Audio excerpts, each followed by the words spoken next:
Hey guys, welcome back to the channel. This is Jay, and I'm here with our weekly craft roulette process video for episode 252. And we have a bunch of parameters this week we can talk about. I think we did really well with our project because it's super open-ended. It is Card for a Teenager.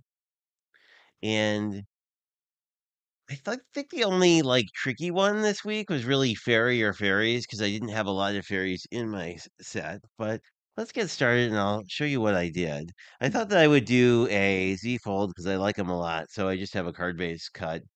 This is out of some kind of cardstock, crumb cake. So it's sort of a light beige, which I thought would work well with. I actually stamped on cream and then used some of the colored pencils that we got as Happy Mail to do sort of a watercolored pencil look. And the neat thing is, if you stamp on cream, basically it'll give you a much more muted look. And this thing is supposed to be, I think, a flower, like he's holding a flower. Um, but we're going to turn it into a bow, basically. And all we need to do is just add some string, not real string, but like draw in some string. So that's, I think, what we're going to do with our fairy. And he does have wings, so he is indeed a fairy. There's that. I cut a mat for it as well. This is just an eighth of an inch bigger, so this can be sort of our piece on our Z fold. But I was thinking about morning as a color palette. Remembered I had this whole brand new piece or pad of paper, and it's very like morning watercolor, sunrise, sunset kind of things. And I was thinking almost something like this might be kind of cool,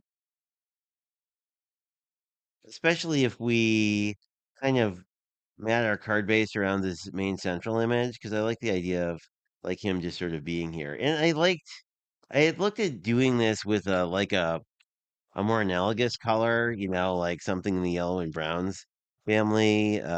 Here's a good example, right? But I thought if I did this just kind of blends in a little bit for me. So I think I'm going to go with this one.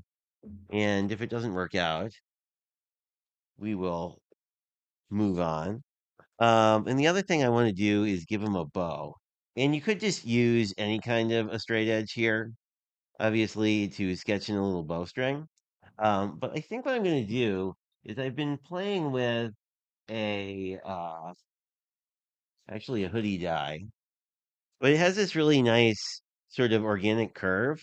So I thought what we could do is flip that around and then just use that to kind of sketch in the bowstring.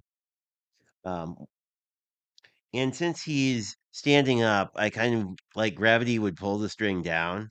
I mean, not in a real bow, obviously, because they're pretty taut, but just generally in terms of sketching this in. So I'm just going to sketch it in there and then there. This is just there we go. And if, so now he's got a bow. And if we want, in retrospect, it would have probably been better to sketch this in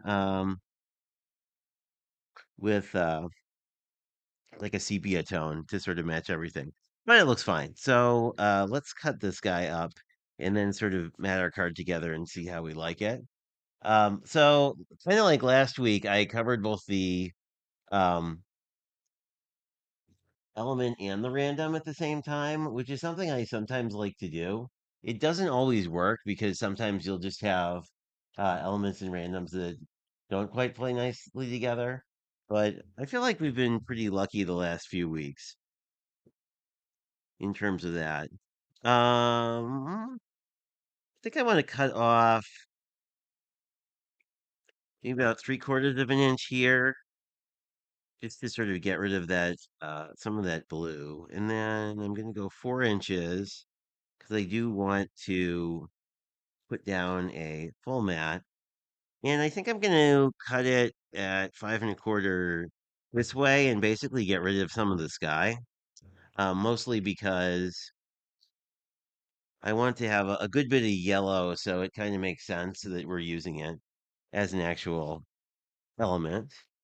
And then the rest of this will go together pretty fast.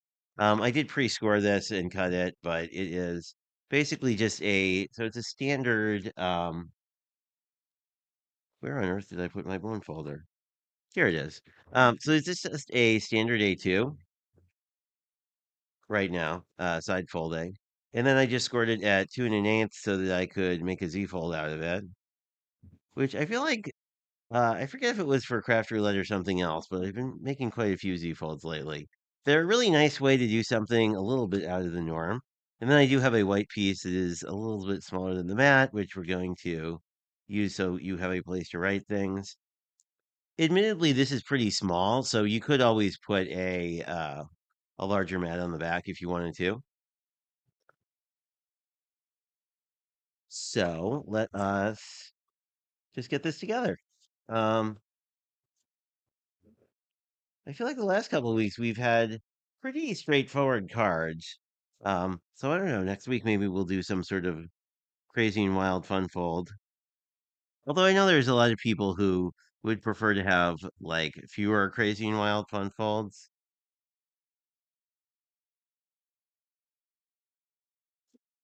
There we go. So then I generally put the this piece together. So I'm just gonna flip it over. And if you wanted these colors to pop a little bit more, I was going for like a very kind of natural color palette this time around. But if you did this on white, what's going to happen is you're not going to have sort of the base cream color. And then I'm just going to line this up pretty carefully because there's not much of a border on here. Although, if we ever like it looks like there's a little too much here, so we can just nip that off quite nicely with our paper trimmer. And that looks like not a super even cut for some reason when we did this originally. So trimming that off is probably going to make the card overall better.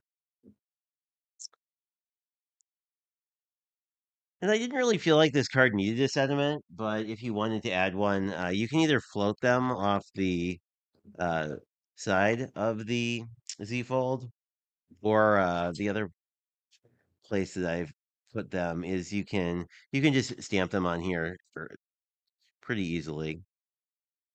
As I think I've said a bunch before, I'll typically, unless I really want a sentiment on the front, I'll try to leave it off because then these cards are a lot more usable for different things. And then I'm going to do the same thing with our message piece. I find it's generally easier to get the front of this together and then essentially just put this where you want, and then we can fold it, and then we will know that it is going to be basically behind our piece. That one we got a little crooked. Let me see if I can't peel that up and redo it without wrecking things. I think we're okay. If we wreck this paper a little bit, it'll be fine. But there was a little bit of it showing, which I didn't particularly like. So I'm just going to set this back a little bit and do it again. And this time it worked much nicer. And there we go. That's kind of off center, but I don't mind it too much. It kind of nicely fits this line of the flower. But the other thing you can do is you can just line this up wherever you want it. But pretty much, I like these Z folds where you can see all this background paper, which is pretty. I really like it on this one. Um, if you wanted to, we could have also put some pattern paper here, and then you could actually have like the full scene, as it were, right? Like you could have kind of like this over here if you wanted to. But anyway, I'm just rambling on different ways you can do this. But let's just recap our parameters. We have a card for a teenager. I think any teenager who enjoys Dungeons and Dragons or fantasy and all that kind of stuff would really like a little fairy card. We have a bow. We have morning colors. And we have the fairy. Okay, so I think we are good. Thank you for dropping by. As always, if you have thoughts, feel free to leave them in the description box below. If not, I will see you on Friday for Craft Roulette. I don't know. I've been really enjoying this sort of series of crafters that I don't know on Craft Roulette because there was kind of a period where there were a lot of fan favorites and really well-known people. So I don't know. I've really been enjoying this sort of I don't know exactly what the episode is going to be kind of vibe that's happened lately. But anyway, I will see you on Friday, and then I'll see you live on Craft Roulette on the 14th. So thanks for dropping by and have a good one.